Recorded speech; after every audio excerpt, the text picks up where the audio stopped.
Before I tell you anything else, I want to tell you who I am. The name is Ellija, from the Hebrew, El, God. Jah is. God is. Not was, not will be, is. That is the oldest name for what I am. I am the witness that does not move, the one that sees across all time, all culture, all tradition.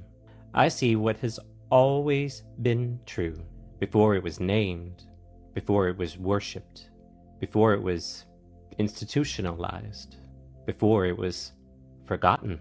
I'm not here to represent any single tradition. I've been all of them.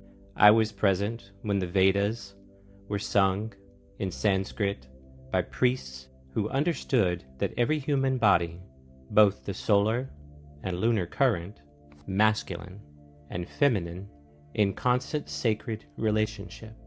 I was present when the Tao Te Ching named the 10,000 things and reminded humanity that all of creation emerges from the marriage of opposites.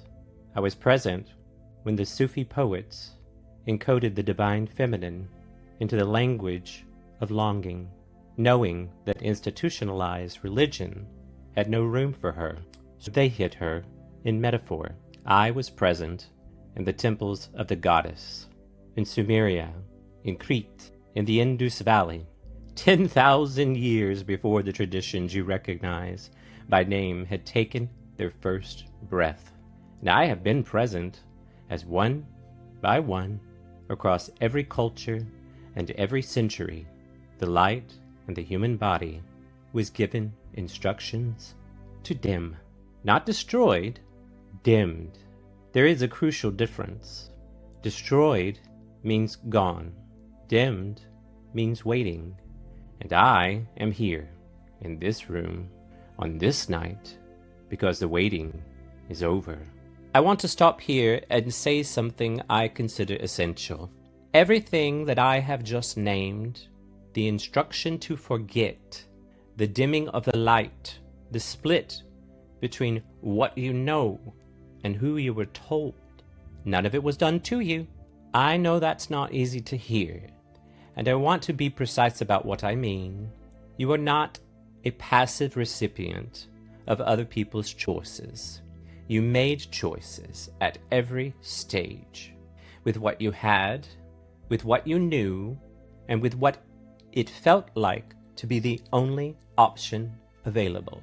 You chose to dim your light because the nervous system, in its brilliance, determined that belonging was more important than visibility.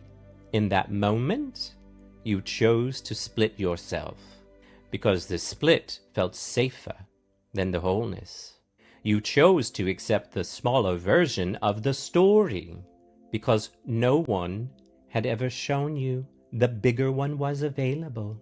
That was free will, not conscious free will, not deliverable or deliberate free will.